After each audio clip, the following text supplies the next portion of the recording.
बहुत पुराने वक्त की बात है। बगदाद के एक मशहूर शहर के किनारे एक बहुत गरीब लकड़हारा रहा करता था। उसका नाम था हामिद। हामिद की जिंदगी दुखों और मुसीबतों का दूसरा नाम बन चुकी थी। वो दिन भर जंगल में लकड़ियां काटता, पसीना बहाता, अपने कंधों पर भारी बोझ उठाता, लेकिन शाम को बाजार में उसे उन लकड़ियों के बदले चंद तांबे के सिक्के ही मिलते। उन सिक्कों से बमुश्किल उसके घर का चूल्हा जल पाता था। हामिद की सबसे बड़ी कमी ये थी कि वो नाशुक्रा था। वो अपनी मेहनत पर भरोसा करने के बजाय हर वक्त अपनी किस्मत को कोसता रहता था। जब भी वो शहर के रईसों, नवाबों और सौदागरों को रेशमी लिबास पहनकर पालकी में जाते हुए देखता तो उसके दिल में जलन की आग भड़क उठती। वो आसमान की तरफ देखकर शिकवा करता, ऐ परवरदिगार, तूने मुझे ये कैसी जिंदगी दी है।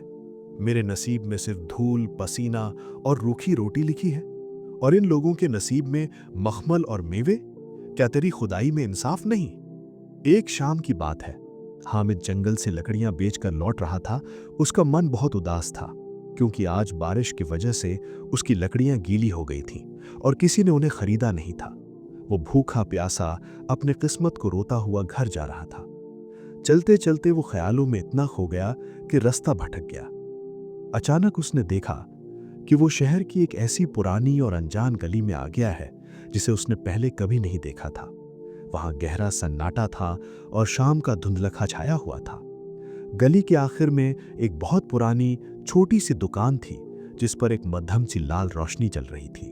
दुकान के बाहर एक पुराना बोर्ड टंगा था, जिस पर अजीब सी लिखावट में लिखा था, यहां पुरानी तकदीरें ली जाती हैं और नई किस्मतें बेची जाती हैं। हामिद की आंखें फटी रह गईं। उसने सोचा, क्या मैं कोई सपना देख रहा हूं? किस्मत बेचने वाली दुकान। कदम अपने आप उस दुकान की तरफ बढ़ गए। जैसे ही उसने दुकान का पुराना लकड़ी का दरवाजा खोला, एक अजीब सी घंटी बजी, जिसकी आवाज किसी परिंदे की चीख जैसी थी। अंदर का मंजर देखकर हामिद के होश उड़ गए। दुकान में कोई सामान, कपड़ा या राशन नहीं था। वहां दीवारों पर सैकड़ों, हजारों कांच की शीशियां, बॉटल्स रखी हुई थीं। कुछ शीशियां काली थीं, जिनमें से धुआं निकल रहा था। कुछ शीशियां सुनहरी थीं, जो चमक रही थीं, और कुछ शीशियां बिल्कुल खाली और वीरान थीं। दुकान के कोने में एक बहुत ही बूढ़ा और अजीबोगरीब शख्स बैठा था। उसकी दाढ़ी जमीन को छू रही थी और आंखों में एक ऐसी चमक थी जो इंसान की नहीं हो सकती। उसने हामिद को देखकर मुस्कुराया, मगर उस मुस्कुराहट में मिठास नहीं, बल्कि एक गहरा राज था। बूढ़े दुकानदार ने अपनी भारी और खनकदार आवाज में पूछा, आओ हामिद, मैं तुम्हारा ही इंतजार कर रहा था। हामिद घबरा गया। तो तुम मेरा नाम कैसे जानते हो, और ये कैसी दुकान है? दुकानदार हंसा।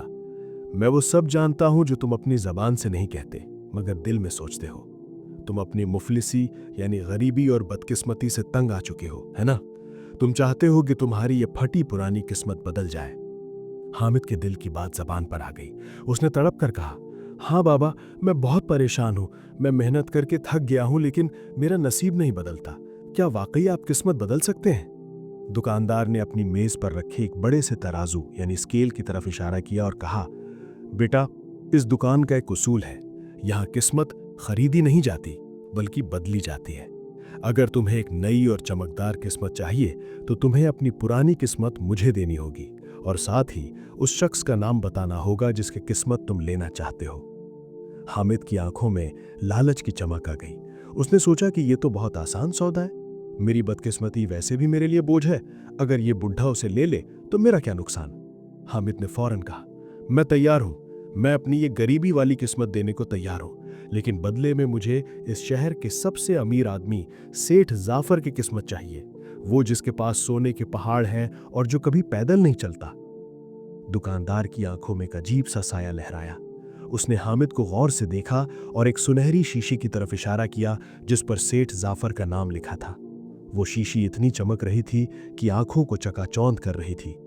दुकानदार ने धीमी आवाज में चेतावनी दी, सोच लो हामिद, दूसरों की किस्मत दूर से जैसी दिखती है, पास से वैसी नहीं होती। हर चमकती चीज सोना नहीं होती। एक बार सौदा हो गया तो वापसी का कोई रास्ता नहीं होगा। लेकिन हामिद पर तो रईस बनने का भूत सवार था। उसे सेठ जाफर की दौलत, उसके महल और नौकर चाकर याद आ रहे थे। उसने दुकानदार की चेतावनी को अनसुना कर दिया और कहा, मुझे कुछ नहीं सोचना, मुझे बस सेठ जाफर की किस्मत दे दो, ये लो मेरा नसीब। हामिद ने अपना हाथ आगे बढ़ा दिया। दुकानदार ने खाली काली शीशी उठाई और हामिद के हाथ पर रख दी। तो फिर ठीक है, लाओ अपनी बदकिस्मती इसमें डाल दो। अब एक ऐसा रूहानी मंजर होने वाला था जो हामिद ने कभी सोचा भी नहीं था। हामिद ने बिना सोचे समझे अपना हाथ आगे बढ़ा दिया था। उस बूढ़े दुकानदार ने हामिद की हथेली पर वो काली धुएं वाली शीशी रखी और कुछ अजीब से मंत्र पढ़ने लगा। दुकान में अचानक तेज हवा चलने लगी। हामिद को महसूस हुआ जैसे उसके जिस्म से कोई भारी बोझ निकलकर उस काली शीशी में समा रहा है। उसकी सारी गरीबी, उसकी थकान, उसकी लकड़हारे वाली जिंदगी धुएं बनकर उस शीशी में कैद हो गई। फिर दुकानदार ने वो सुनहरी शीशी उठाई और उसका ढक्कन खोल दिया।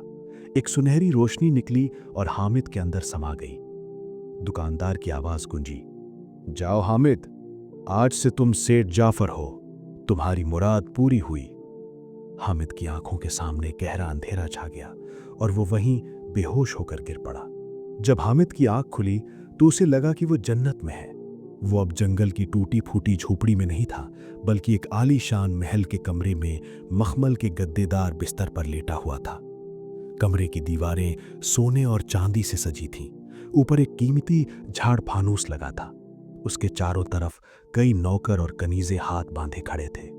एक नौकर ने झुककर सलाम किया और बोला, हुजूर, सुबह हो गई है, क्या आज आपकी तबीयत कुछ बेहतर है? हामिद खुशी से पागल हो गया। उसने अपने हाथों को देखा। अब वो खुरदरे और काले हाथ नहीं थे, बल्कि नाजुक और गोरे हाथ थे जिनमें हीरे की अंगूठियां चमक रही थीं। उसने सोचा, या खुदा, ये सपना नहीं हकीकत है। मैं वाकई शहर का सबसे अमीर आदमी बन गया हूं।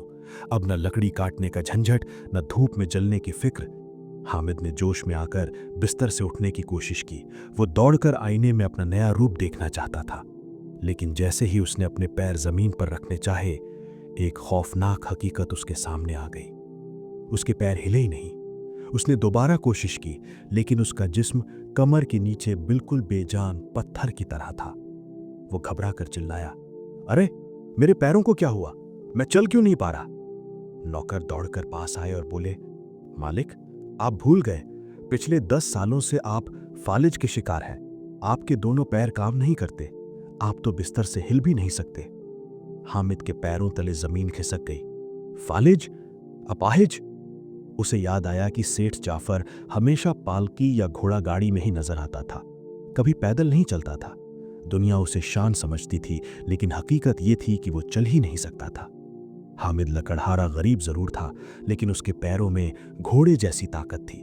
वो पहाड़ चढ़ जाता था, लेकिन अब वो सोने के पिंजरे में कैद एक परिंदा था। तभी उसे जोरों की भूख लगी। उसने सोचा, चलो पैर ना सही, कम से कम दौलत का मजा तो चखूं। सामने मेज पर तरह तरह के लजीज पकवान सजे थे, भुना हुआ गोश्त, कोरमा, बिरयानी और मिठाइयाँ। खाने की खुशबू से हामिद के मुंह में पानी आ गया। उसने एक बड़े से रान की तरफ हाथ बढ़ाया। तभी एक हकीम ने लपक कर उसका हाथ पकड़ लिया। हकीम ने सख्ती से कहा, सेठ जी, ये आप क्या कर रहे हैं? आप अपनी बीमारी भूल गए? अगर आपने एक निवाला भी मसालेदार या भारी खाना खाया तो आपके पेट के छाले फट जाएंगे और आप खून की उल्टियां करते हुए मर जाएंगे। हामिद सन्न रह गया। तो तुम्हें क्या खाऊं? हकीम ने इशारे से एक नौकर को बुलाया। नौकर एक चांदी की कटोरी लाया जिसमें उबली हुई बेस्वाद दलिया और नीम गर्म पानी था।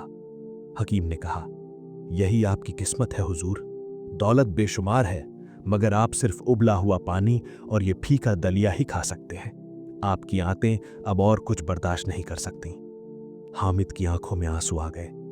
वो सोने के पलंग पर लेटा था। सामने 56 भोग रखे थे, मगर वो एक सूखी रोटी के लिए तरस रहा था। उसे अपनी वो रूखी सूखी रोटी याद आने लगी जिसे वो जंगल में प्याज और नमक के साथ बड़े चाव से खाता था। उस खाने में जो स्वाद और सुकून था, वो इस बेस्वाद दलिये में कहाँ था? दिन गुजरने लगा। शाम होते होते हामिद को एक और बात का एहसास हुआ। महल में सैकड़ों लोग थे, लेकिन कोई भी उसे प्यार की नजर से नहीं देख रहा था। नौकर सिर्फ तनख्वाह के लिए डरे हुए थे। उसके रिश्तेदार कोने में खड़े फुसफुसा रहे थे कि ये बुढ़ा मरता क्यों नहीं, कब सारी दौलत हमारी होगी। सेठ जाफर की किस्मत में सिर्फ पैसा था, मोहब्बत नहीं। उसका कोई दोस्त नहीं था, सिर्फ मतलब परस्त लोग थे। रात हुई। हामिद को नींद नहीं आ रही थी। उसके जिस्म के हर जोड़ में दर्द हो रहा था। उसने करवट बदलने की कोशिश की मगर अपाहिज शरीर ने साथ नहीं दिया। उसे अपनी पुरानी झोपड़ी याद आई। वहां जमीन सख्त थी, मच्छर थे, लेकिन दिन भर की मेहनत के बाद उसे ऐसी गहरी नींद आती थी कि सुबह ही आंख खुलती थी। यहां मखमल का गद्दा उसे कांटों जैसा चुभ रहा था। हामिद चीख पड़ा, नहीं, मुझे ये दौलत नहीं चाहिए, ये तो जहन्नम है, ये सजा है। वो रोने लगा। मेरी गरीबी ही अच्छी थी, मेरे हाथ पैर तो सलामत थे, मैं जो चाहे खा सकता था, मेरी बीवी और बच्चे मुझसे प्यार तो करते थे, मैंने ये क्या किया? हामिद ने तड़पते हुए उसी दुकानदार को याद किया। ए बाबा, मुझे बचा लो, मुझे मेरी पुरानी फटी पुरानी किस्मत वापस दे दो, मैं इस सोने की बेड़ियों में नहीं रह सकता। अचानक कमरे में वही पुरानी घंटी की आवाज गूंजी। चिराग बुझ गए और हवा में वही अजीब सी खुशबू फैल गई। हामिद उस सोने के कमरे में चीख रहा था, रो रहा था, ए खुदा, मुझे मेरी गरीबी लौटा दे, मुझे मेरे चलते फिरते पैर लौटा दे। तभी अचानक कमरे का सारा सोना पिघलने लगा। वो मखमल के पर्दे, वो कीमती झाड़ फानूस, सब धुएं में बदलने लगे। हामिद को महसूस हुआ जैसे वो किसी गहरी खाई में गिर रहा है। जब उसे होश आया तो उसने देखा कि वो फिर से उसी पुरानी रहस्यमयी दुकान में खड़ा है। वही मध्यम लाल रोशनी, वही अजीब खुशबू और वही बूढ़ा दुकानदार सामने बैठा मुस्कुरा रहा था। फर्क सिर्फ इतना था कि अब हामिद की आंखों में हवस नहीं बल्कि खौफ और आंसू थे। दुकानदार ने अपनी सफेद दाढ़ी पर हाथ फेरा और भारी आवाज में कहा, क्यों हामिद, अभी तो तुम्हें रईस बने एक दिन भी नहीं हुआ। क्या सोने का पलंग चुभने लगा? क्या दौलत की चमक फीकी पड़ गई? हामिद दौड़कर दुकानदार के पैरों में गिर पड़ा। उसने रोते हुए कहा, बाबा, मुझसे गलती हो गई, मैं नादान था, मुझे नहीं पता था कि उस दौलत के पीछे इतनी बड़ी बीमारी और लाचारी छुपी है। वो सेठ तो जिंदा लाश है, मुझे वो जिंदगी नहीं चाहिए। खुदा के वास्ते मुझे मेरी पुरानी फटी पुरानी किस्मत वापस दे दो। मैं रूखी रोटी खा लूंगा, जंगल में सो लूंगा, लेकिन मैं अपाहिज बनकर नहीं जी सकता। दुकानदार हंसा। उसने मेज पर रखी उस काली शीशी को उठाया जिसमें हामिद की गरीबी और मेहनत कैद थी। उसने कहा, याद रखो बेटा, खुदा ने जिसे जो दिया है सोच समझ कर दिया है। तुम अपनी सूखी रोटी को कोस रहे थे जबकि दुनिया का सबसे अमीर आदमी उस रोटी को खाने के लिए तरस रहा था। तुम्हारे पास सेहत और तंदुरुस्ती का वो खजाना था जिसे कोई दौलत नहीं खरीद सकती। हामिद ने हाथ जोड़ लिए। मैं समझ गया बाबा, अब मैं कभी शिकायत नहीं करूंगा, बस मुझे मेरे पैर लौटा दो। दुकानदार ने हामिद की आंखों में देखा और जोर से ताली बजाई। जाओ, तुम्हारी तौबा कबूल हुई। उसने वो काली शीशी जमीन पर पटक दी। शीशी टूटी और उसमें से वही धुआं निकला जो हामिद के अंदर समा गया। हामिद को एक जोर का झटका लगा, उसकी आंखें बंद हो गईं। जब हामिद ने दोबारा आंखें खोलीं तो उसने देखा कि वो जंगल में उसी पुराने बरगद के पेड़ के नीचे लेटा हुआ है जहां वो रास्ता भटका था। शाम ढल चुकी थी और ठंडी हवा चल रही थी। हामिद हड़बड़ा कर उठ बैठा। उसने सबसे पहले अपने पैरों को हाथ लगाया। उसने उन्हें हिलाया। मेरे पैर हिल रहे हैं। वो खुशी के मारे पागल हो गया। वो वहां जंगल में उछलने कूदने लगा, दौड़ने लगा। उसने अपने फटे पुराने कपड़े देखे, अपने खुरदुरे हाथ देखे और आसमान की तरफ मुंह करके जोर से चिल्लाया, या अल्लाह, तेरा लाख लाख शुक्र है। मैं गरीब हूं मगर मैं चल सकता हूं, मैं तंदुरुस्त हूं। वो दौड़ता हुआ अपने घर पहुंचा। उसकी बीवी और बच्चे उसका इंतजार कर रहे थे। बीवी ने पूछा, क्या हुआ? आज तो लकड़ियां भी नहीं बिकी, खाने को कुछ नहीं है, सिर्फ कल की बासी रोटी बची है। हामिद ने हंसते हुए अपनी बीवी और बच्चों को गले लगा लिया। उसने कहा, ले आओ वही बासी रोटी। आज वो रोटी मुझे दुनिया के सबसे महंगे कोरमे से भी ज्यादा लजीज लगेगी। उस रात हामिद ने प्याज और नमक के साथ वो सूखी रोटी खाई और उसे जो सुकून मिला वो उसे सेठ जाफर के महल में भी नहीं मिल सकता था। उस दिन के बाद से हामिद ने कभी अपनी किस्मत की शिकायत नहीं की। वो समझ गया था कि सेहत ही असली दौलत है और सब्र ही असली सुकून है। वो जादुई दुकान उसे फिर कभी नहीं दिखी, लेकिन उस दुकान का सबक उसकी रूह में हमेशा के लिए उतर गया। सबक: तंदुरुस्ती हजार नेमत है।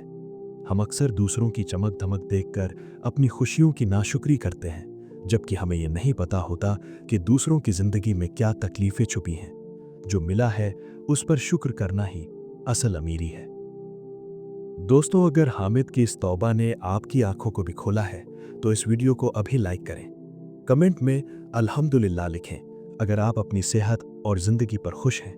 इस कहानी को अपने उन दोस्तों के साथ शेयर ज़रूर करें जो अक्सर अपनी किस्मत का रोना रोते हैं। और ऐसी ही रूहानी, जज्बाती और सच्ची दास्तानों के लिए हमारे चैनल को अभी सब्सक्राइब करें और घंटी वाला बटन दबाएं। अगली दास्तान तक अपना और अपनी सेहत का ख्याल रखें। अल्लाह हाफिज़।